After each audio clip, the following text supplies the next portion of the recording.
Panduan mengikuti dengan hikmat ibadah live streaming GKKA Indonesia Jemaat Banjarmasin yang tayang di YouTube channel GKKA Banjarmasin dengan jadwal tayang jam 9.30 pagi secara live dan 17.00 sore secara replay.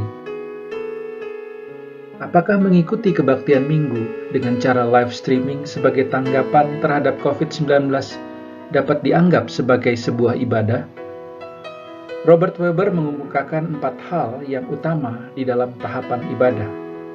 Yang pertama, masuk ke hadirat Allah, lalu mendengar Tuhan berfirman, meresponi firman Tuhan dengan ucapan syukur, dan kita diutus untuk mengasihi dan melayani. Jika kita ingin kebaktian minggu dengan cara live streaming menjadi sebuah tindakan beribadah, maka kita harus dengan sengaja berusaha masuk ke hadirat Tuhan, memberikan perhatian penuh ketika Tuhan berbicara, menanggapi firman-Nya dengan ucapan syukur, dan akhirnya berkomitmen untuk mengasihi dan melayani dunia. Namun realitasnya, banyak orang yang mengikuti kebaktian minggu dengan cara live streaming tidak dengan sengaja mengambil langkah pertama untuk masuk ke hadirat Allah. Contoh, saat minggu pagi ketika baru saja terbangun dari tidur, masih dengan menggunakan baju tidur, kemudian menyalakan komputer atau gadget, lalu menonton kebaktian minggu sambil mempersiapkan sarapan, dan setelahnya sambil menyantap sarapan tersebut. Jika yang terjadi demikian, maka ibadah kemudian tidak lagi bersifat transenden atau kudus. Ibadah minggu akhirnya hanya menjadi sekedar makanan tambahan untuk sarapan di hari Minggu. Lalu bagaimana kita melakukan ibadah live streaming? Jika bersama dengan keluarga, maka pada hari Minggu itu bangunlah lebih awal untuk sarapan bersama. Bersekutulah di meja makan dan nikmatilah itu sebagai hari di mana bisa bersantai menikmati makan pagi bersama dengan keluarga. Sebelum berkumpul untuk mendengarkan atau mengikuti ibadah live streaming, bersihkanlah dirimu seperti yang biasa kita lakukan jika hendak ke gereja. Mungkin kita tidak perlu menggunakan pakaian terbaik seperti yang kita lakukan di hari Minggu biasa, tetapi kita perlu mengganti baju tidur kita. Ketika mendengarkan khotbah, semua orang duduk dengan tenang di ruang yang telah ditentukan bersama. Anak-anak tidak boleh berbaring atau bermain dengan mainan mereka sebagai wujud nyata menghormati kehadiran Tuhan di dalam ibadah. Ketika beribadah, hendaknya ikutilah arahan pemimpin ibadah, seperti waktu berdiri dan duduk. Sebisa mungkin berpartisipasilah dengan aktif. Setelah ibadah selesai, ada waktu yang singkat untuk berdiskusi bersama dengan menggunakan pertanyaan, apa yang telah dipelajari dari ibadah hari ini? Setelahnya, luangkanlah waktu untuk berdoa bersama. Ketika kita melakukan setiap tahapan ini dengan sengaja di rumah kita, maka kita sudah mengikuti 4 tahapan ibadah minggu. Lalu bagaimana jika hanya seorang diri? Maka kita pun harus melakukan persiapan untuk mengikuti ibadah. Selesaikan makan, berpakaian, dan bersiaplah sebelum ibadah dimulai. Ikutilah instruksi pemimpin pujian atau liturgis dan bersikaplah selayaknya mengikuti ibadah tersebut di gereja. Mempersiapkan secara fisik dan mental seolah-olah kita pergi ke gereja. Memastikan bahwa hati, pikiran, dan tubuh kita berada dalam keadaan yang benar untuk menyembah Allah. Selamat mengikuti ibadah live streaming GKKA Indonesia Jemaat Banjarmasin.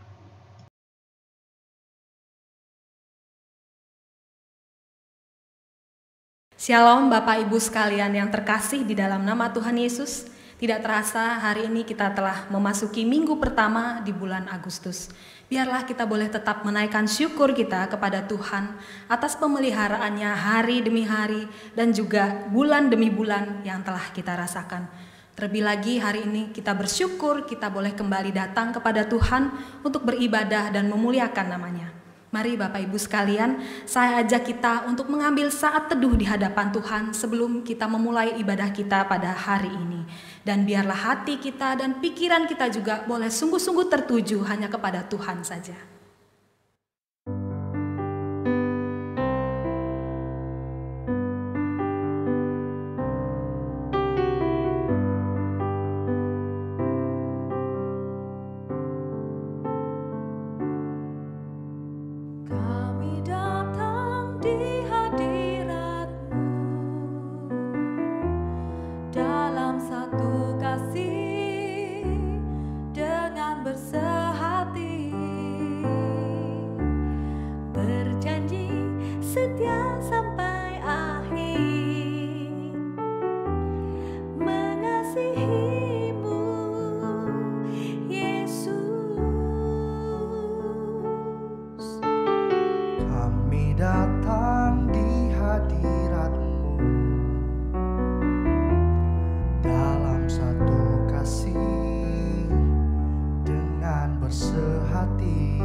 mengasihimu, Yesus. Bersama keluargaku melayani Tuhan, bersatu selamanya mengasihi Engkau. Tiada yang dapat melebihi kasih-Mu ya Tuhan. Bagi kami Engkau segalanya. Bersama keluargaku melayani Tuhan, bersatu selamanya mengasihi Engkau. Tiada yang dapat melebihi kasih-Mu ya Tuhan. Bagi kami Engkau segalanya. Bagi kami Engkau segalanya. Bagi kami Engkau segalanya.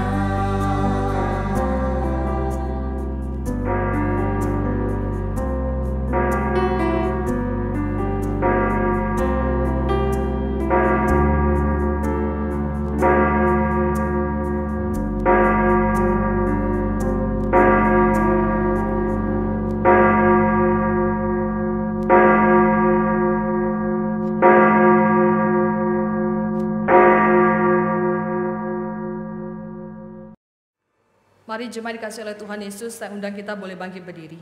Dengarkanlah panggilan ibadah yang terambil dari Mazmur nomor yang ke-11 dan Wahyu pasal yang ke-15. Bersorak-soraklah bagi Tuhan, hai seluruh bumi. Beribadahlah kepada Tuhan dengan sukacita.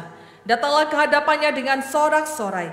Besar dan ajaib segala pekerjaan-Mu, ya Tuhan Allah yang Maha Kuasa. Adil dan benar segala jalan-Mu, ya Raja segala bangsa. Pertolongan kita adalah dalam nama Tuhan yang menjadikan langit dan bumi. Ibadah kita pada saat ini ditabiskan dalam nama Allah Bapa, Putra dan Roh Kudus. Kasih karunia, rahmat dan damai sejahtera dari Allah, Bapa kita dan Kristus Yesus Tuhan kita, dan persekutuan Roh Kudus menyertai saudara. Amin. Marilah kita berikan penghormatan kita kepada Kristus Yesus Tuhan kita.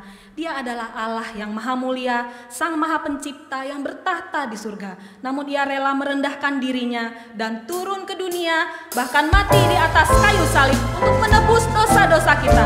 Marilah kita nobatkan Dia, Raja segala raja.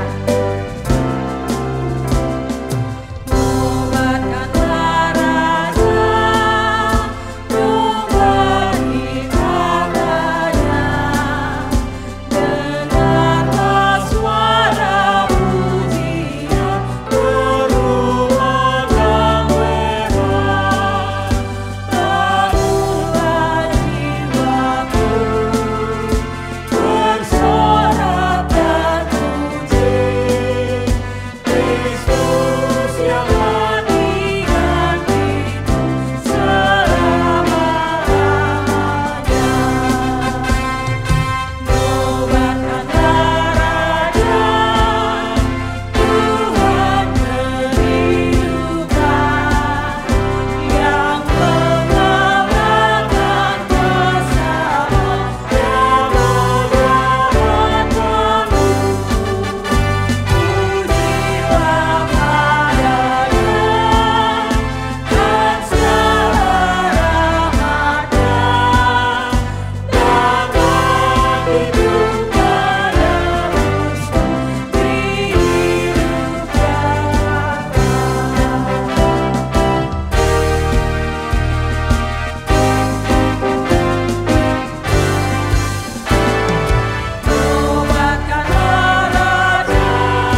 dikasihi oleh Tuhan Yesus, mari dengan hati yang teduh dan tenang kita dekat kepada salib-Nya.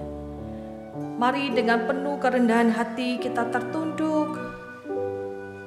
Dengan perlahan kita mendekati Dia, Allah yang kudus, namun Allah yang mengasihi kita dengan begitu sungguh, yang menyatakan kasih-Nya dengan begitu nyata di dalam karya salib. Dekat ke salib-Nya, mari kita dekat ke salib-Nya. Kita berdoa. Ya Tuhan, semakin kami dekat kepada salib-Mu, semakin kami menyadari betapa hinanya diri kami ya Tuhan. Semakin kami dekat ke salib-Mu, betapa kami menyadari betapa tidak layaknya kami di hadapan-Mu ya Tuhan.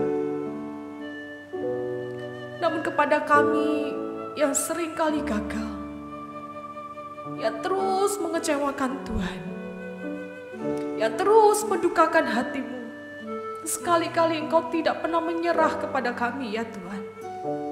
Sekali-kali Engkau tidak pernah lelah untuk terus mencari dan menemukan kami. Karya salib-Mu menjadi bukti yang begitu nyata ya Tuhan, bahwa Engkau melakukannya dengan tuntas, mengampuni kami, membasuh dosa kami, menerima kami kembali, bahkan mengasihi kami kembali. Ya Tuhan, terima kasih untuk anugerah dan pengampunan. Ajari kami ya Tuhan untuk tidak sekedar mengakui dosa dan pelanggaran kami lewat bibir kami saja. Ajari kami boleh menghidupi pertobatan kami di dalam keseharian hidup kami. Ketika kami bertutur kata, ketika kami berpikir tentang sesama kami, ketika kami melakukan segala hal, ajari kami mewujud nyatakan pertobatan kami, sehingga sungguh ya Tuhan, karya salib-Mu tidak sia-sia. Karya salib-Mu boleh sungguh kami hidupi ya Tuhan. Kami yang telah diampuni, kami sudah seharusnya memiliki hidup yang mengasihi Engkau, memuliakan Engkau, menghormati Engkau. Terima kasih untuk anugerah pengampunan dan kasih-Mu ya Tuhan. Di dalam nama Tuhan Yesus Kristus, yang telah menyerahkan segala-galanya bagi kami, bahkan nyawanya sendiri, demi nama Kristus Yesus, nama yang mulia itu, kami berdoa dan mengucap syukur untuk pengampunan yang telah Tuhan kerjakan. Amin. Jemaat dikasihi oleh Tuhan Yesus, dengarkanlah berita anugerah yang hari ini disampaikan kepada setiap kita dari Roma pasal yang keempat. Berbahagialah orang yang diampuni pelanggaran-pelanggarannya dan yang ditutupi dosa-dosanya. Berbahagialah manusia yang kesalahannya tidak diperhitungkan Tuhan kepadanya. Berbahagialah setiap kita yang telah menerima pengampunan dari Tuhan atas dosa-dosa kita. Marilah saya undang kita bersama-sama berdiri dan kita memperbaharui komitmen kita untuk hidup benar di hadapan Tuhan. Bersama-sama kita akan bacakan firman Tuhan yang terdapat di dalam 1 Samuel 12 ayat yang ke-24. Hanya takutlah akan Tuhan dan setialah beribadah kepadanya dengan segenap hatimu, sebab ketahuilah betapa besarnya hal-hal yang dilakukannya di antara kamu. Jemaat dipersilahkan duduk kembali. Firman Tuhan di dalam kitab Amsal pasal yang keempat ayat 23 mengatakan, jagalah hatimu dengan segala kewaspadaan, karena dari situlah terpancar kehidupan. Adakah kita sudah menjaga hati kita, agar setiap hal yang kita lakukan dan kita katakan boleh menjadi berkat bagi orang-orang yang ada di sekeliling kita, khususnya keluarga kita. Mari saat ini kita persiapkan hati kita untuk mendengarkan firman Tuhan, dan biarlah firman Tuhan boleh sungguh-sungguh mengubah dan memperbaharui hidup kita.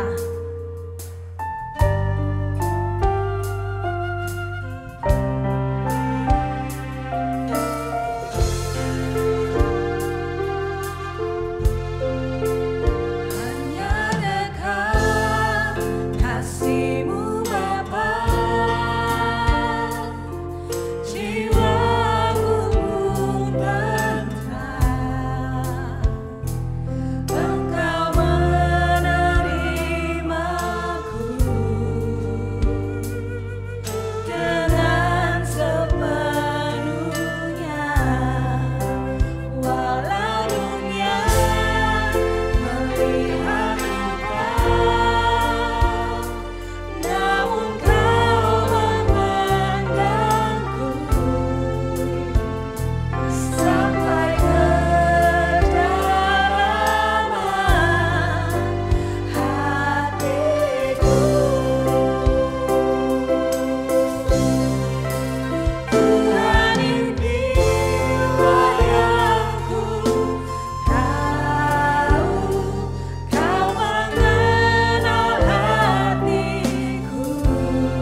Mari jemaat dikasih oleh Tuhan Yesus, kita tundukkan kepala, kita berdoa.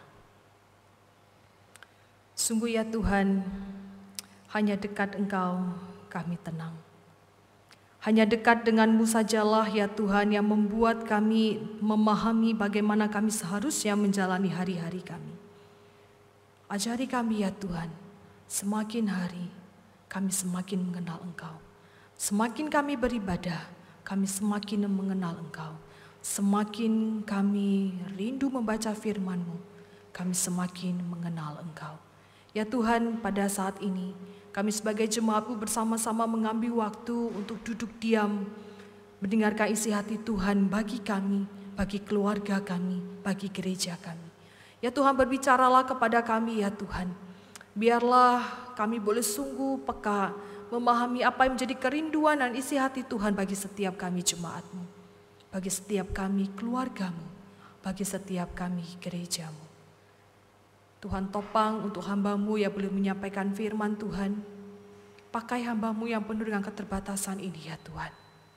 Terlebih Tuhan yang boleh menolong jemaat Tuhan dimanapun yang saat ini sedang beribadah secara online.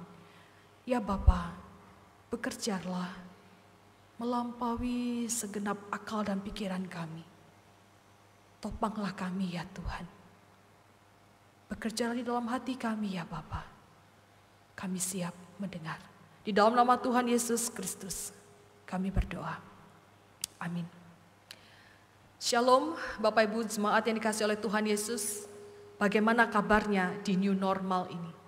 Bagaimana kabarnya di normal yang baru ini? Hal-hal baru apa yang Bapak Ibu Saudara lakukan di dalam hidup ini?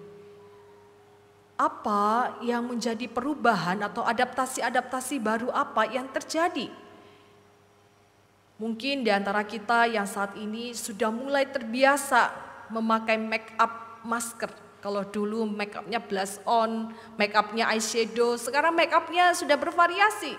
Ada yang masker dengan wajah orang, masker dengan wajah yang unik-unik begitu ya. Atau mungkin kita sudah terbiasa dengan cuci tangan 1 jam sekali. Atau mungkin adaptasi yang lain, memakai face shield atau menggunakan disinfektan atau bahkan menjadi lebih sering mandi.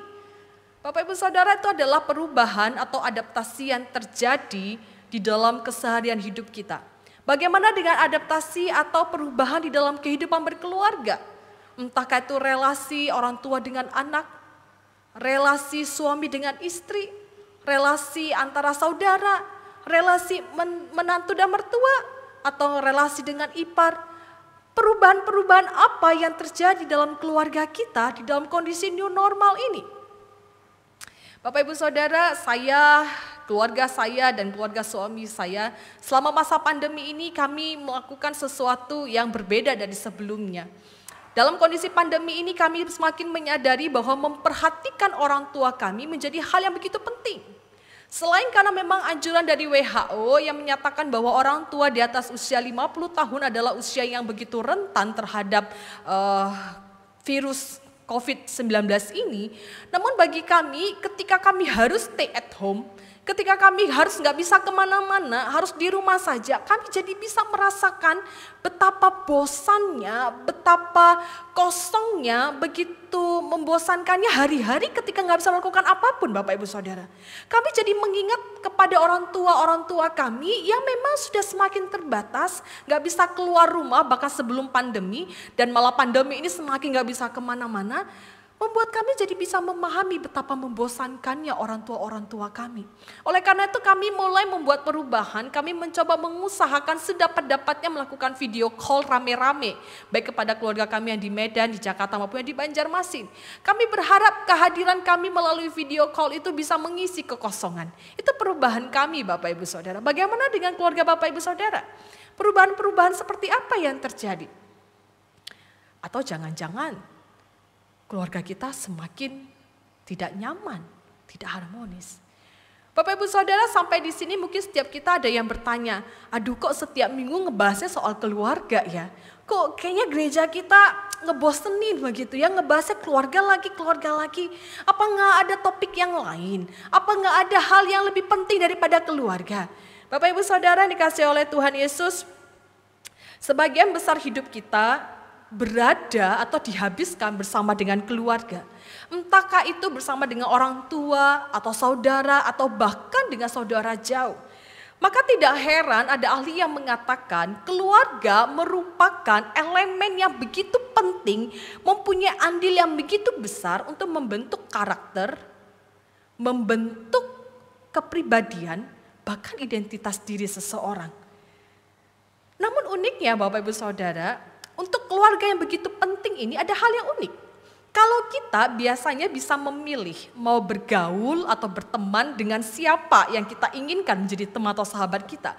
Tetapi anehnya adalah kita tidak pernah diberikan hak untuk menentukan akan terlahir di keluarga yang mana, akan mempunyai orang tua yang seperti apa, atau akan mempunyai saudara yang bagaimana.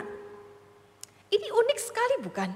Seolah-olah kita memahami bahwa Allah lah yang berdaulat sebagai pembentuk dan penentu kehidupan keluarga kita. Tampaknya Allah ingin menegaskan bahwa Ia adalah pribadi yang berotoritas untuk membentuk dan merancang sebuah keluarga. Oleh karena itu Bapak Ibu Saudara, jika kita ingin memahami apa arti keluarga, dan kita rindu memiliki keluarga yang sungguh-sungguh indah, tidak ada tempat lain kecuali di dalam Tuhan. Oleh karena itu Bapak Ibu Saudara, jika kita merindukan, memahami, memiliki keluarga, kita ingin membangun keluarga yang baik, tidak ada tempat lain selain dari Tuhan. Bapak Ibu Saudara, apa maksudnya? Dengan kata lain, setiap kita harus hari ini memahami, kita perlu mencari Allah, kita perlu mengenal Allah, kita perlu dekat dengan Allah, kita perlu terhubung dengan Allah. Kalau kita rindu membangun atau memiliki keluarga yang baik, keluarga yang kuat, keluarga yang sehat. Bapak Ibu Saudara dikasihi oleh Tuhan Yesus, gereja kita menyadari hal ini dan mengusahakan agar Bapak Ibu Saudara dapat memahami apa yang menjadi isi hati Tuhan, kehendak Tuhan bagi keluarga kita masing-masing. Secara khusus mandat atau panggilan Allah bagi keluarga Kristen. Untuk itu seperti yang sudah dijelaskan oleh gembala kita di minggu pertama bulan Juli kemarin, bahwa di dalam periode ini, yaitu dalam 1 tahun ke depan, gereja kita akan fokus membahas tentang keluarga. Secara spesifik adalah pemuritan dalam keluarga. Gereja merancang tema-tema ibadah dan khotbah yang tujuannya adalah untuk mengajak dan membekali Bapak Ibu Saudara untuk berproses bersama demi terbangunnya keluarga yang baik, keluarga yang kuat, keluarga yang sehat. Karena topik ibadah dan khotbah kita berseri dalam 1 tahun ini Bapak Ibu Saudara. Secara khusus dalam kondisi pandemi ini Bapak Ibu Saudara perlu memastikan untuk tetap beribadah di dalam channel YouTube GKKAI Banjarmasin Bapak Ibu Saudara.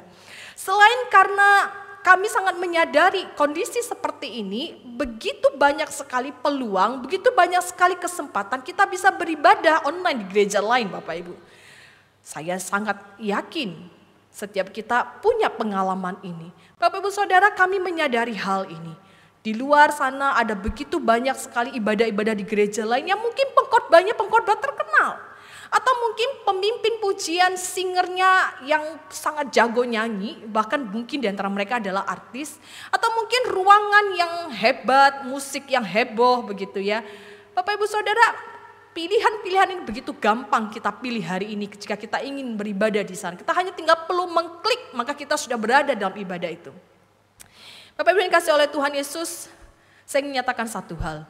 Kami melihat langsung bagaimana tim ibadah kita, baik diaken, baik tim multimedia, baik para pelayan mimbar, pemimpin pujian, singer, pemusik, setiap minggunya terus mengusahakan yang terbaik.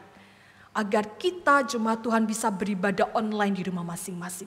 Tapi di samping itu Bapak Ibu Saudara, selain kita perlu melihat dan menghargai mereka yang berjuang demi kita bisa beribadah secara online, ada satu hal yang pasti Bapak Ibu Saudara. Bapak Ibu Saudara perlu memastikan tidak tertinggal di dalam seri khotbah keluarga yang gereja ini sedang kerjakan. Bapak Ibu Saudara perlu memastikan bahwa tetap terus memperhatikan dan belajar bersama di dalam seri-seri ibadah kita. Maksudnya adalah Bapak Ibu Saudara dengan tetap beribadah bersama-sama di secara online, setidaknya Bapak Ibu Saudara bisa mengikuti setiap tema-tema setiap minggunya berbicara tentang pemuritan di dalam keluarga. Hal ini yang Bapak Ibu Saudara harus pahami dan sampaikan kepada rekan atau saudara lain yang mungkin mengajak Bapak Ibu Saudara untuk cek gereja sebelah atau beribadah di tempat yang lain. Bapak Ibu Saudara bisa memastikan bahwa kita perlu untuk terus bersama-sama berproses, jangan sampai terlewatkan apalagi ketinggalan di dalam proses dan gerakan pemuritan keluarga yang sedang dikerjakan oleh gereja kita. Mari berproses bersama demi terbentuknya, terbangunnya keluarga Kristen yang baik, yang kuat dan yang sehat. Bapak Ibu Saudara yang dikasihi oleh Tuhan Yesus, hari ini tema kita adalah menghasilkan keluarga yang bermoral. Tema ini diadaptasi dari buku Parenting, Growing Kids God's Way, yaitu di dalam bab yang pertama dengan judul Menghasilkan Anak yang Bermoral. Moral artinya hukum atau prinsip di dalam berperilaku, di dalam perbuatan, di dalam keseharian Bapak Ibu Saudara. Karena bicara tentang perilaku hidup di dalam keseharian, manusia perlu menentukan prinsip atau hukum moral apa yang akan menentukan atau menjadi dasar segala perilaku kesehariannya. Dan jelas Bapak Ibu Saudara, dunia menawarkan dan memberikan begitu banyak prinsip moral yang tampaknya baik, bahkan banyak di atas nama kebaikan. Saya teringat kepada satu alat pengukur suhu termometer infrared yang belakangan ini sejak pandemi begitu booming. Bahkan sempat habis stok, menjadi rebutan dan harganya melonjak Bapak Ibu Saudara. Termometer infrared ini sering sekarang ini menjadi senjata yang dipegang oleh security. Jadi kalau Bapak Ibu Saudara ke tempat manapun, protokolnya adalah dicek suhunya pakai termometer gun ini. Bapak Ibu Saudara dikasih oleh Tuhan Yesus, saya mengingat ada cerita seorang sales marketing yang mengalami kebingungan karena ia mendapati bahwa suhu tubuhnya bisa berubah-berubah di dalam hitungan jam. Karena profesinya sebagai sales begitu ya, yang harus keluar masuk toko, keluar masuk gedung. Sales ini dia harus diukur berulang-ulang kali oleh toko yang berbeda-beda. Tetapi tubuhnya sama ya, tubuh si sales. Ketika datang ke satu toko dicek 35. Kemudian dia datang ke toko kedua ceknya 37. Kemudian dia datang ke toko yang ketiga suhunya 32 derajat. Dan dia sampai ke toko yang keempat suhunya sudah 37 lagi. Dia kebingungan, ini sebenarnya suhu tubuh saya yang mana yang benar begitu. Bapak Ibu Saudara, termometernya sama-sama termometer. Sama-sama mengukur, mungkin protokolnya sama, jaraknya sama, orangnya sama, hanya beda dalam hitungan jam, tapi kok bisa berbeda begitu hebat? Ya memang ada pengaruh-pengaruh cuaca, pengaruh aktivitas, pengaruh suhu ruangan, mempengaruhi. Tetapi kalau sampai ada yang drastis, sampai 32, berarti ada yang salah Bapak Ibu Saudara. Sehingga kita ingin tanya, termometer mana yang benar, yang akurat? Dan berapa suhu sales ini yang sebenarnya? Bapak Ibu Saudara, inilah gambaran tentang kebingungan yang seringkali bisa kita jumpai ketika kita menggunakan prinsip moral dunia untuk mengukur atau menjadi standar moral perilaku kita sehari-hari. Misalkan ketika kita menolong atau memberikan sumbangan kepada orang yang membutuhkan. Apa prinsip moral yang ada yang kita sering jumpai Bapak Ibu Saudara? Mungkin ada yang mengatakan kita perlu menolong atau memberikan sumbangan kepada orang lain karena kasihan. Mereka kekurangan, mereka nggak punya, kasihan, tergerak oleh belas kasihan. Mungkin ada yang mengatakan juga, karena saya mampu, saya masih mempunyai bekal, saya masih mempunyai uang, saya bisa memberi, saya mampu, maka saya menolong. Mungkin ada juga yang mengatakan dan berpikir, oh mungkin sudah sepatutnya menolong karena sesama manusia, jadi atas dasar perikemanusiaan. Mungkin ada juga yang menolong karena berpikir berbuat baik itu adalah hal yang baik, amal, bisa dapat pahala. Bapak Ibu Saudara, perbuatannya sama bukan? Sama-sama menolong. Tetapi kalau kita perhatikan baik-baik, prinsip moral di belakangnya, motifnya itu berbeda semua. Tetapi Bapak Ibu Saudara dikasihi Tuhan Yesus, meski ini berbeda, ada seorang tokoh penulis Kristen yang bernama Paul Coppen yang menulis dalam bukunya Is God a Moral Monster. Dia menyoroti bagian ini Bapak Ibu Saudara. Menarik sekali, Paul ini mengangkat sebuah kisah tentang seorang ateis, yaitu orang yang tidak percaya adanya Tuhan di dalam dunia ini, yang kemudian memberikan pernyataan bahwa meski kami tidak percaya ada Tuhan dalam dunia ini, kami masih dapat berbuat baik. Meski kami tidak percaya ada Tuhan di dalam dunia ini, kami masih tetap dapat tergerak untuk menolong sesama kami manusia.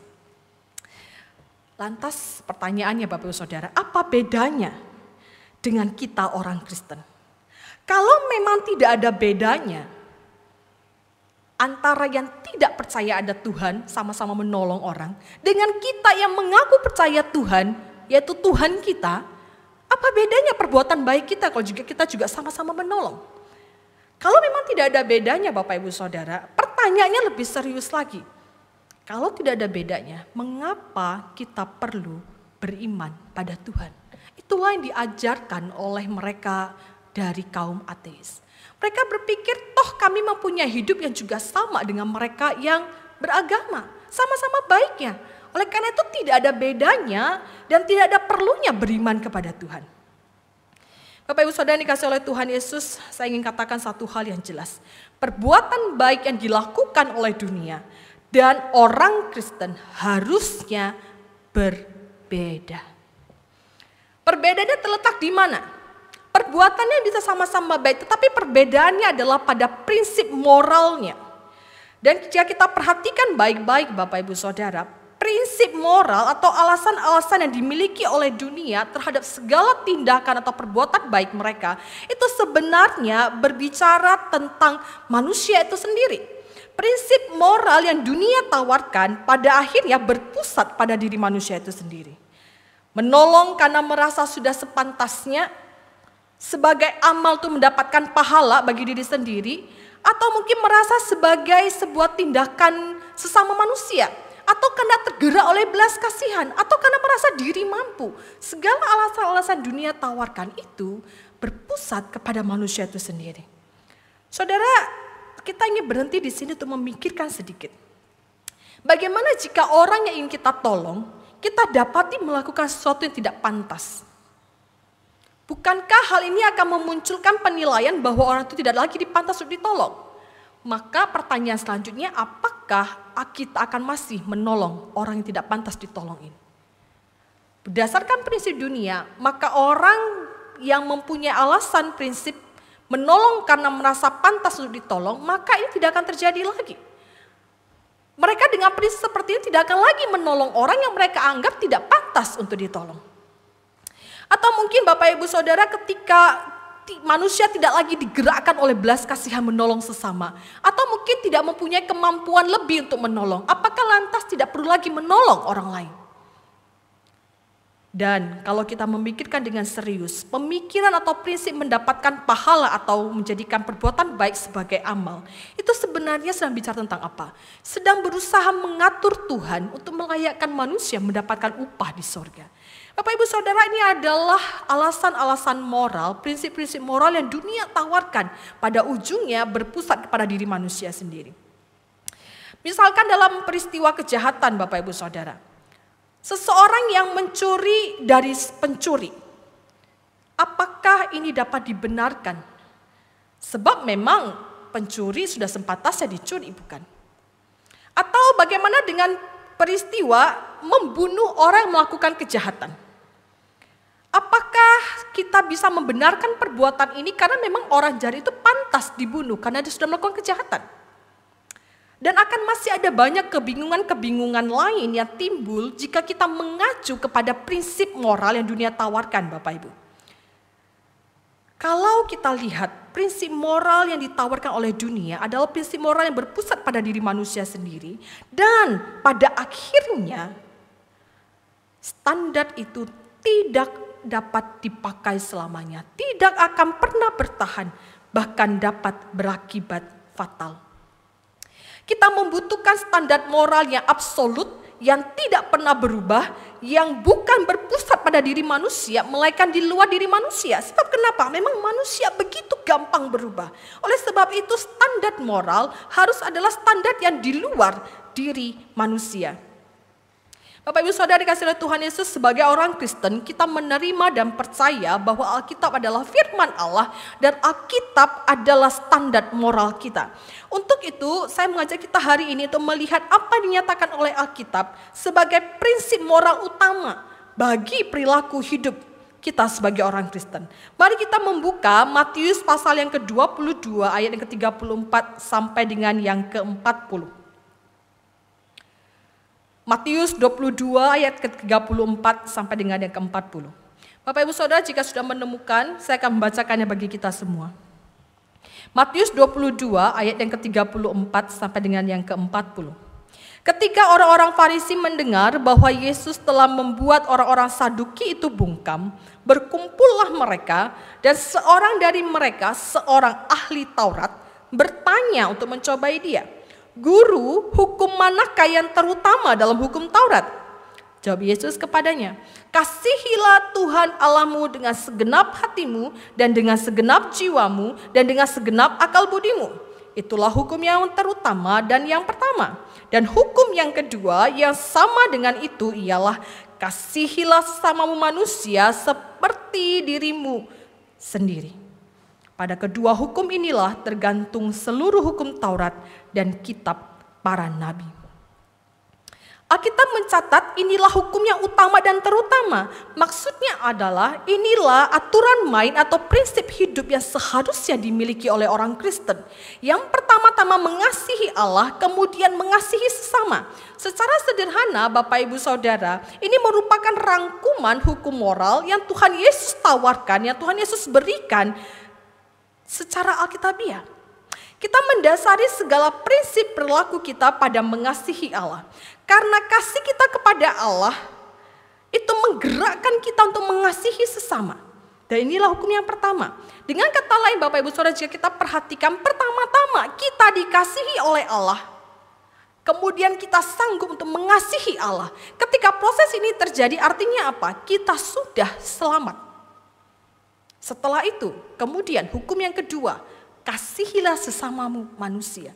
Jadi jelas sekali tindakan kita mengasihi Allah bukan untuk mendapatkan keselamatan. Tindakan kita mengasihi sesama juga bukan untuk mendapatkan keselamatan. Tetapi tindakan kita mengasihi Allah dan mengasihi sesama adalah hasil daripada keselamatan yang telah kita terima sebelumnya.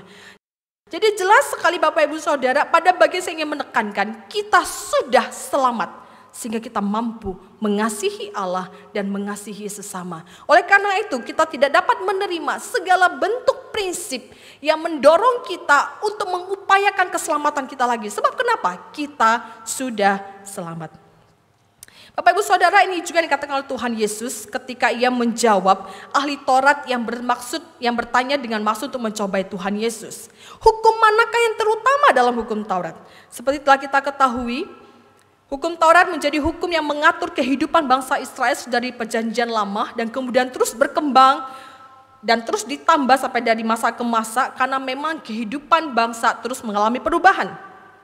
Dan Tuhan Yesus memberikan standar yang begitu ringkas, namun standar ini mampu mencakup seluruh prinsip moral yang seharusnya dimiliki oleh manusia. Yaitu yang pertama-tama sebagai umat Allah, kasihi Allah. Sebab kenapa? Itu sudah didahului oleh Allah yang mengasihi kita. Kasihi Allah, kemudian kasihi sesama. Bapak Ibu Saudara, jika kita memikirkan alasan atau motif untuk bertindak, maka ingatlah hukum kasih yang Tuhan Yesus sampaikan dengan begitu sederhana ini. Mengasihi Allah sehingga kita mampu mengasihi sesama. Ini adalah prinsip moral alkitabiah yang kita pelajari hari ini Bapak Ibu Saudara. Yaitu prinsip bagi sesama yang didasari oleh kasih kita kepada Allah. Dasar atau prinsip pemikiran ini yaitu kita menyadari betapa berharganya manusia di hadapan Tuhan. Inilah yang mendorong kita untuk menyatakan kasih Allah. Sekali lagi saya ulangi Bapak Ibu Saudara, dasar daripada prinsip moral bagi sesama adalah kesadaran bahwa manusia begitu berharga di hadapan Allah. Itulah yang mendorong kita untuk mengasihi sesama kita sendiri. Sebab kenapa? Mereka begitu berharga di hadapan Allah. Sama seperti yang dicatat di dalam 1 Yohanes 4 ayat yang ke-7a, berbunyi demikian. Saudara-saudaraku yang kekasih, marilah kita saling mengasihi. Sebab kasih itu berasal dari Allah. Dan setiap orang yang mengasihi lahir dari Allah dan mengenal Allah. Bapak Ibu Saudara, sederhananya kita yang sudah menjadi target kasih, sudah selayaknya kita menjadikan orang lain target kasih kita. Jadi untuk menjawab pertanyaan problematik di awal tadi, apa yang menjadi alasan moral orang Kristen yang membedakan kita dengan dunia ketika kita menolong orang lain? Apa Bapak Ibu Saudara? Jelas. Perbedaannya, prinsip moralnya adalah kasih kepada Allah sehingga kita mampu mengasihi sesama kita. Karena kita mengasihi Allah, tidak ada alasan bagi kita untuk tidak mengasihi sesama. Inilah yang disebut sebagai etika atau moral alkitabiah bagi sesama. Bapak Ibu Saudara yang dikasihi oleh Tuhan Yesus, prinsip ini sangat baik diterapkan di dalam keluarga. Seperti yang memang ditargetkan di dalam buku yang menjadi acuan kurikulum gereja, yaitu Growing Kids God's Way ini. Ini adalah buku atau kurikulum tentang prinsip yang secara khusus dipakai untuk mendidik anak sedari dini. Saya dan suami sedang mempelajari menerapkan bagian pertama prinsip itu mendidik anak kami, Shemaika Bapak Ibu. Di dalam sesi yang pertama ini kami bahkan diajarkan untuk mengajarkan anak kami untuk tidak sembarangan memetik bunga agar orang lain dapat menikmati bunga itu. Menarik sekali bukan? Kita terkadang berpikir melarang anak jangan petik bunga. Kenapa? Ya pokoknya jangan rusak begitu ya. Tapi melalui prinsip kita belajar ada etika bagi sesama, ada moral bagi sesama. Jangan petik bunga itu. Kenapa? Karena nanti orang lain tidak bisa lagi menikmati kalau dipetik. Begitu juga ketika kami harus mengajarkan anak kami untuk flush toilet. Tujuannya kenapa? Demi orang lain, etika bagi sesama. Kamu perlu flush toilet, membersihkan toilet setelah kamu buang air kecil atau buang air besar. Supaya orang lain akan memakai setelah kamu tidak merasa bau atau kotor. Etika bagi sesama. Atau ketika harus mengangkat baju kotor ke ember cucian, kami mengajari anak kami perlu mengangkat baju itu supaya kenapa? Bagi sesama, bagi maminya. Supaya maminya tidak kecapean, tidak perlu ambil lagi. Itu menolong maminya. Bapak Ibu Saudara, masih banyak sekali penerapan-penerapan praktis yang bisa kita terapkan yang lahir dari prinsip moral bagi sesama ini. Saya mengundang jika ada kesempatan untuk belajar dan dibina di dalam seri parenting ini. Bapak Ibu Saudara, jemaat Tuhan di dalam keluarga bentuk apapun silahkan pastikan untuk bisa ikut. Gereja akan terus memastikan menyediakan wadah bagi Bapak Ibu Saudara bisa dibina, kita bersama-sama menjadi keluarga Kristen yang baik, yang kuat, yang sehat, yang bersama-sama mengerjakan proses pemuritan keluarga. Namun Bapak Ibu Saudara, prinsip ini sekali-kali bukan hanya untuk diterapkan untuk mendidik anak. Seolah-olah jika kita bukan orang tua, kita tidak punya tanggung jawab untuk menerapkan prinsip ini. Oh tidak. Setiap kita yang hari ini bersama keluarga, tinggal bersama dengan keluarga, mari pikirkan prinsip ini. Ketika engkau melakukan satu tindakan, pikirkan alasan apa bagi sesama yang bisa mendasari segala perbuatan kita. Jadi jelas Bapak Ibu Saudara, jika kita bukan orang tua tetap dapat menerapkan prinsip ini dan bahkan harus dikerjakan. Sebab kenapa? Kita dipanggil untuk meneruskan atau mencerminkan karakter Allah yang kasih di dalam hidup kita. Karakter apa itu? Yaitu karakter Allah yang mengasihi manusia. Kita jelas memahami alurnya. Pertama-tama Allah mengasihi manusia dan ini adalah karakter Allah yang begitu jelas. Sehingga kita perlu mencerminkan itu ketika kita boleh mengasihi orang lain. Dan ini bukan tanggung jawab orang tua kepada anak saja. Itu ada tanggung jawab seluruh orang Kristen. Yaitu mencerminkan karakter Allah yang mengasihi manusia. Sebab setiap manusia begitu berharga di mata Allah. Bapak Ibu Saudara, pada kesempatan ini saya mengajak Bapak Ibu Saudara untuk bisa menerapkan prinsip moral bagi sesama ini bersama dengan keluarga. Sekaligus menjadi proyek ketaatan kita pada minggu ini. Seperti telah kita pahami bahwa di dalam seri khotbah di dalam ibadah kita tentang pemuritan keluarga, gereja menyediakan proyek-proyek ketaatan yang akan menolong Bapak Ibu Saudara untuk berproses atau menerapkan setiap firman Tuhan didengar setiap hari minggunya. Dan minggu ini kita sampai kepada prinsip moral atau menghasilkan keluarga yang bermoral dengan prinsip moral bagi sesama. Dan proyek ketaatan kita hari ini, saya mengajak Bapak Ibu Saudara untuk melakukan satu tindakan memberi bersama dengan keluarga. Satu tindakan memberi bagi orang lain. Baik itu orang yang dikenal, entah itu tetangga, sahabat, saudara yang lain. Atau bagi orang yang tidak dikenal, yang di jalan atau dimanapun yang saudara jumpai. Mari lakukan satu perbuatan atau tindakan memberi bagi orang lain. Ketika saudara mempersiapkan keluarga, jika bersama dengan anak atau pasangan, atau bersama dengan saudara, sampaikan dan ajarkan mengapa kita melakukan tindakan memberi ini. Kita melakukan tindakan memberi ini atas dasar karena mereka berharga di mata Tuhan. Karena mereka dikasihi oleh Tuhan. Pada saat kita mengajarkan anak atau anggota keluarga kita ketika kita akan bersama-sama melakukan memberi ini, pastikan mereka memahami. Kita memberi bukan karena kita punya, kita memberi bukan karena kita merasa kasihan, kita memberi bukan karena sudah sepantasnya memberi, tidak. Kita memberi karena mereka berharga di mata Tuhan dan Tuhan mengasihi mereka. Bapak Ibu Saudara, ketika engkau memberi bersama dengan keluargamu dan menyampaikan barang yang diberi, sampaikan kalimat ini, engkau berharga di mata Tuhan, Tuhan mengasihimu. Bapak Ibu Saudara menyiapkan apapun itu barangnya, tidak perlu besar, apapun itu bentuk pemberiannya, nyatakan dengan ketulusan. Namun jika Bapak Ibu Saudara yang hari ini merantau, tinggal sendiri atau ngekos di Banjarmasin sementara keluarga jauh begitu ya, saudara masih memungkinkan untuk melakukan proyek ketaatan ini. Saya mengundang Bapak Ibu Saudara untuk melakukan atau mengirimkan sesuatu kepada keluarga yang jauh di sana. Persiapkan sesuatu untuk dikirim atau membeli secara online, berikan sesuatu yang unik, tidak perlu sesuatu yang mahal, tapi sesuatu yang memang tulus. Berikan itu, persiapkan itu, kemudian berikan, kirimkan kepada keluarga. Ketika mengirimkan itu, sampaikan kata-kata ini. Engkau berharga di mata Tuhan dan Tuhan mengasihi engkau. Atau jika saudara merasa kesulitan untuk mengirimkan barang, Bapak Ibu Saudara jangan putus asa. Proyek ketaatan masih tetap dapat dilakukan. Saya mengundang Bapak Ibu Saudara untuk mengirimkan pesan saja atau mengirimkan kata-kata, ucapkan itu dengan tulus, jika memungkinkan melalui telepon langsung, ucapkan dengan begitu tulus, dengan begitu sungguh, engkau adalah pribadi yang berharga di mata Tuhan.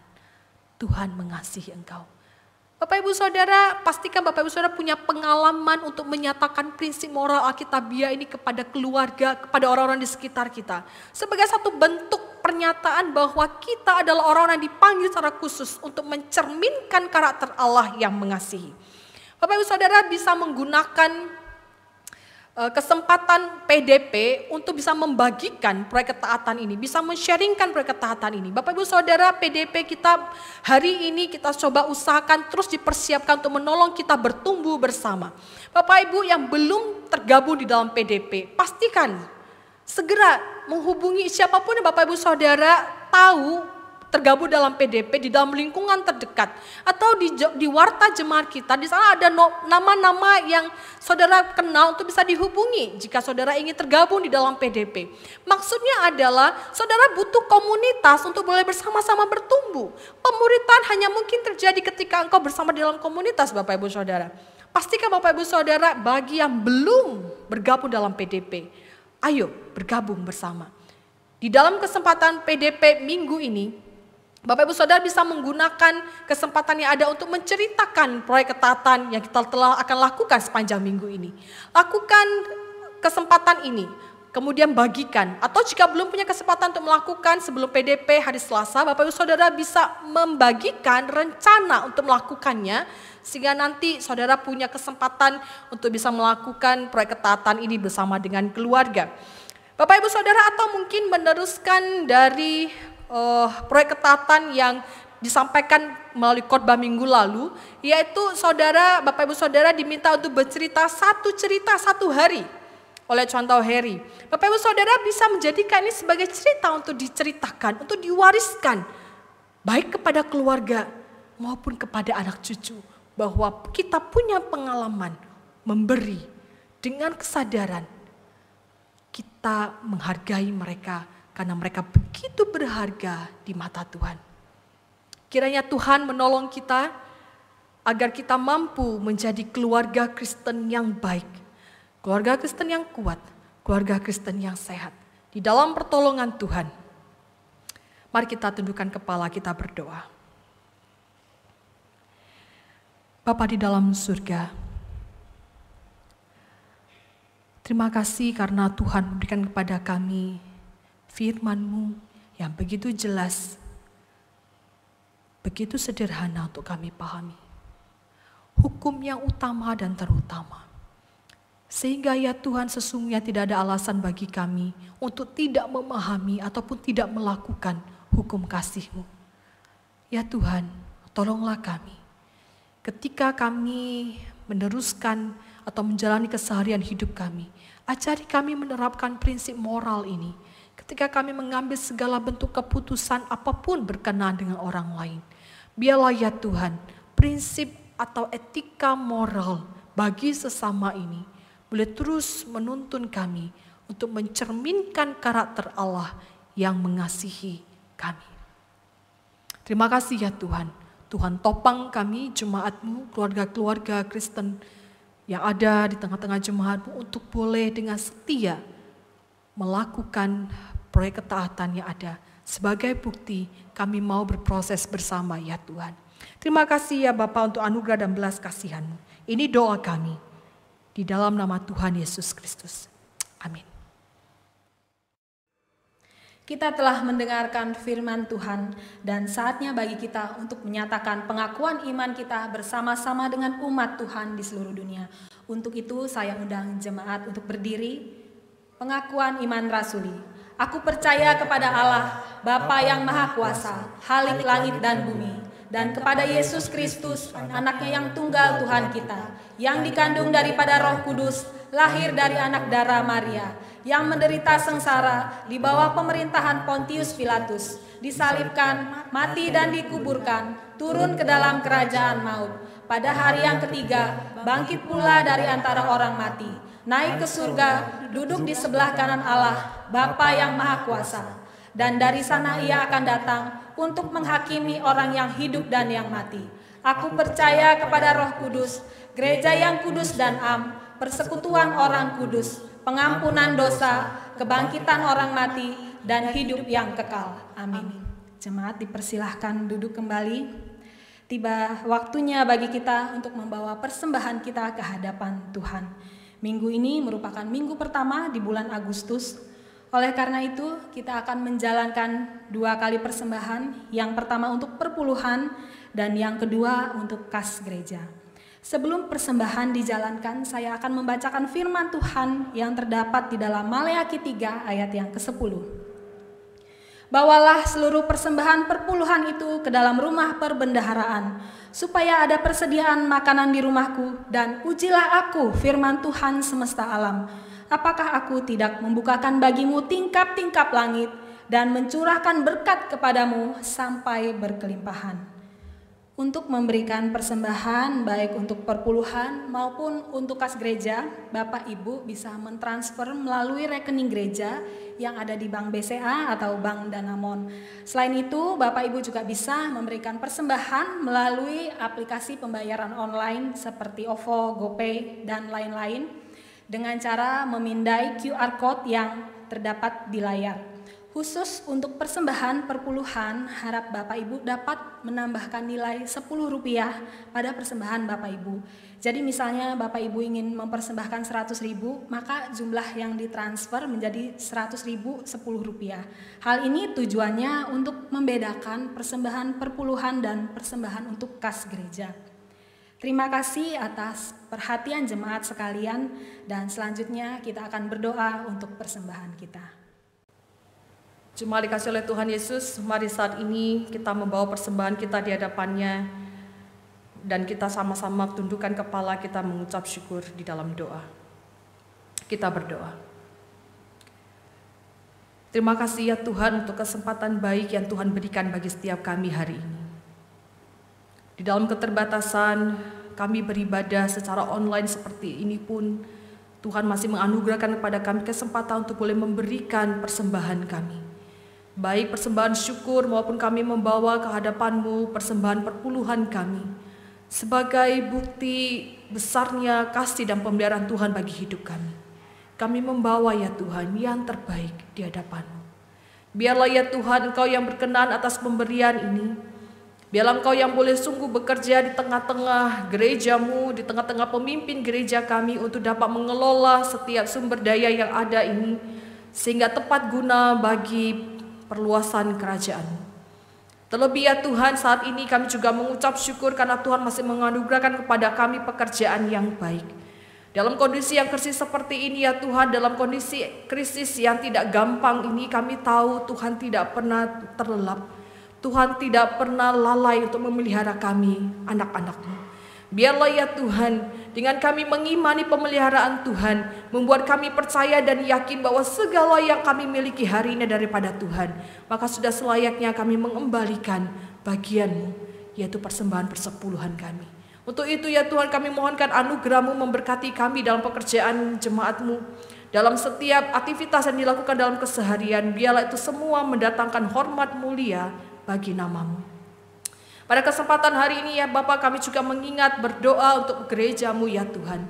Kami sungguh rindu ya Tuhan Engkau boleh bekerja tengah-tengah gereja-Mu secara khusus ketika kami bersama-sama dengan gereja-Mu memikirkan, merancangkan dan bersama-sama berproses di dalam memuridkan keluarga. Sungguh ya Bapa, beranugerahlah kepada kami jemaat-Mu, keluarga-keluarga jemaat-Mu, agar dimanapun kami berada dalam kondisi seperti apapun kami boleh terus diingatkan akan panggilan Allah bagi kami, yaitu mandat pemuritan yang harusnya terjadi di tengah-tengah keluarga. Tuhan topang kami baik sebagai orang tua, baik sebagai pasangan, baik sebagai anak, baik sebagai saudara, agar kami semua ya Tuhan boleh bersinergi dengan isi hati Tuhan. Kami boleh mengerjakan apa yang menjadi kerinduan Tuhan bagi keluarga Kristen, sehingga orang-orang boleh melihat kami sebagai keluarga Allah, keluarga Kristen yang baik, yang kuat dan yang sehat. Ya Tuhan, bekerja dan topanglah, berkati setiap pelayan di gereja-Mu, hamba Tuhan, maupun para diaken, agar kami boleh sungguh ya Tuhan bersatu hati mengerjakan isi hati Tuhan bagi gereja ini.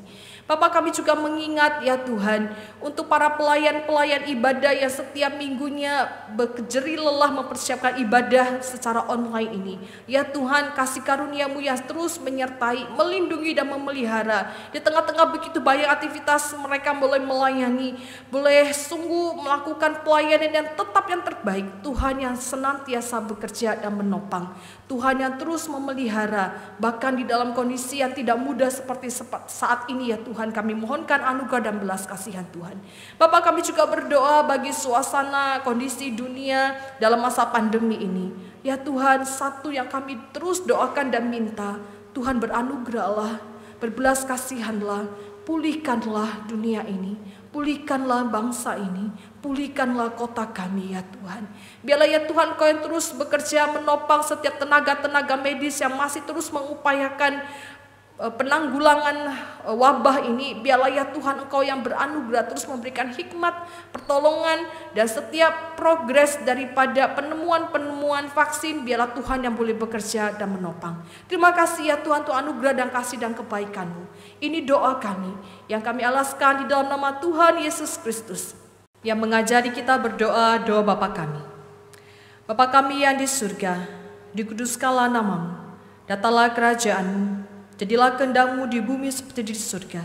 Berikanlah kami pada hari ini makanan kami yang secukupnya, dan ampunilah kami akan kesalahan kami, seperti kami juga mengampuni orang bersalah kepada kami. Dan jangan bawa kami dalam pencobaan, tetapi lepaskanlah kami daripada yang jahat, karena Engkau yang punya kerajaan dan kuasa dan kemuliaan sampai selama-lamanya. Amin. Jemaat yang dikasihi oleh Tuhan Yesus yang siap diutus, dengarkanlah berita pengutusan bagi setiap kita hari ini. Arahkanlah hatimu kepada Tuhan. Pergilah ke dalam dunia dengan damai. Milikilah keberanian. Pertahankanlah apa yang baik. Jangan lakukan yang jahat, hiburlah mereka yang tawar hati, kuatkanlah yang lemah, bantulah yang menderita, hormati semua orang, kasihi dan layanilah Tuhan, bersukacitalah dalam kuasa Roh Kudus. Amin. Kita akan mengakhiri ibadah kita pada hari ini. Selanjutnya marilah kita menaikkan pujian kita kepada Tuhan. Biarlah segala hormat dan kemuliaan hanya bagi Tuhan.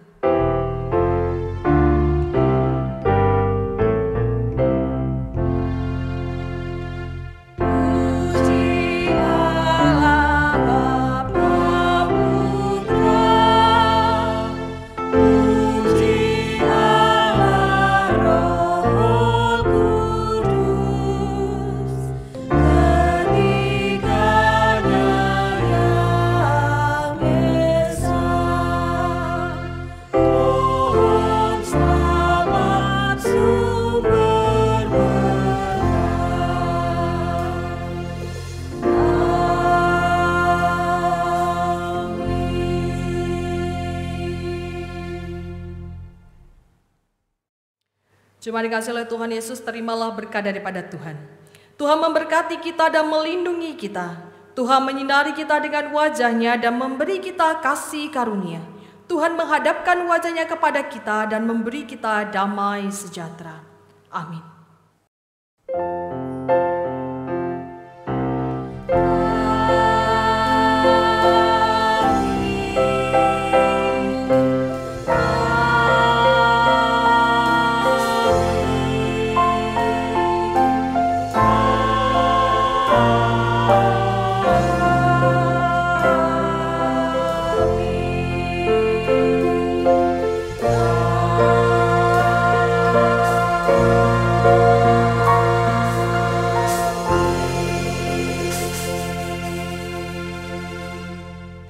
Ibadah kita telah selesai dan jemaat dipersilahkan untuk mengambil saat teduh di hadapan Tuhan. Dan setelah ini mari kita menyaksikan beberapa warta dari gereja. Selamat hari Minggu, Tuhan memberkati. Shalom jemaat yang dikasihi Tuhan, selamat hari Minggu. Dan berikut saya akan sampaikan beberapa warta untuk bersama-sama kita perhatikan. Saudara, tidak terasa kita sudah melewati 4 bulan dalam kondisi beribadah dari rumah. Banyak yang bertanya, kapan ibadah dilaksanakan kembali di gereja? Kami sudah rindu beribadah di gereja. Saudara, sebenarnya saya pun juga demikian dan saya yakin juga banyak di antara saudara. Para pengurus gereja saat ini juga terus memikirkan hal ini dan sedang mempersiapkan segala sesuatunya. Sehingga jika nanti gereja akan membuka kembali gedung untuk beribadah, maka aspek keamanan dan kesehatan akan menjadi perhatian yang serius. Namun saudara, sampai persiapan tersebut benar-benar matang, saya berharap saudara tetap bersabar dan dapat tetap mengikuti ibadah yang diselenggarakan secara online melalui channel YouTube GKKA. Dan saudara, kalau perhatikan juga dalam ibadah kita sejak bulan Juli ada diberikan aplikasi khusus dalam khotbah. Nah, saya harap ini benar-benar bisa menjadi kerinduan kita bersama juga untuk mengerjakan aplikasi khusus tersebut dan bisa saudara bagikan pengalaman mengerjakan aplikasi tersebut dalam sharing di PDP. Saudara, saya menyadari hal ini tidak mudah ya saudara beribadah secara online. Namun ingatlah bahwa ibadah itu sebenarnya bukanlah tentang kita. Bukan tentang apa yang menyenangkan saya, tetapi tentang Tuhan. Apa yang menyenangkan Tuhan. Oleh sebab itu marilah kita dengan setia mengikuti ibadah setiap minggunya.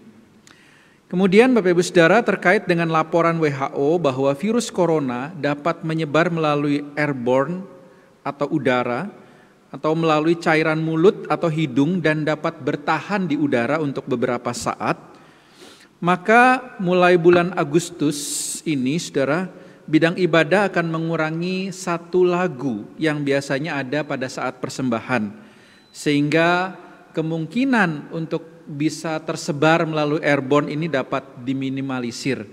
Jadi saudara harap mengerti ya, kalau nanti persembahan tidak ada pujian, saudara tetap bisa memberikan persembahan melalui arahan daripada liturgos. Lalu berikutnya, dalam kesempatan ini saya juga menyampaikan terkait kesehatan rohani kita semua. Karena kita bukan hanya butuh hal-hal jasmani, tapi kita juga butuh apa yang rohani. Dan juga karena saya yakin saudara bahwa kesehatan rohani kita itu akan mempengaruhi kesehatan jasmani kita. Maka saudara, yang pertama, renungan harian melalui lagu yang biasa saudara dapatkan di GKKA Center ini akan berakhir di bulan Juli. Namun seiring dengan dimulainya Gema Spasi, saya mendorong jemaat agar melanjutkan perenungan harian itu melalui Gema Spasi yang ada, yang setiap harinya nanti akan dibagikan melalui Gema Spasi. Nah, jadi yang renungan pujian itu di stop untuk menghindari double. Lalu yang kedua, bagi jemaat yang tidak memiliki gadget atau handphone ya, untuk mengikuti Gema Spasi, biasanya para lansia, maka disediakan versi cetak yang akan dibagikan per minggu atau setiap minggu. Nah, saudara bisa menghubungi sekretariat jika membutuhkan versi cetak ya. Tapi kalau saudara bisa mengakses Gema Spasi ya tidak perlu yang versi cetaknya. Lalu yang ketiga, bagi jemaat yang tidak mendaftar untuk mengikuti Gema Spasi tapi rindu mendapatkan renungan harian setiap hari, nah saudara sangat disayangkan kalau saudara tidak mengikuti Gema Spasi ya, pendaftaran sudah ditutup, tapi saudara bisa mendapatkan renungan harian sebenarnya dari handphone saudara, dari aplikasi Alkitab. Nah, saudara bisa buka di sana, download, ada renungan hariannya juga setiap hari. Jadi saudara bisa pakai itu ya untuk tetap mendapatkan asupan kerohanian saudara setiap hari.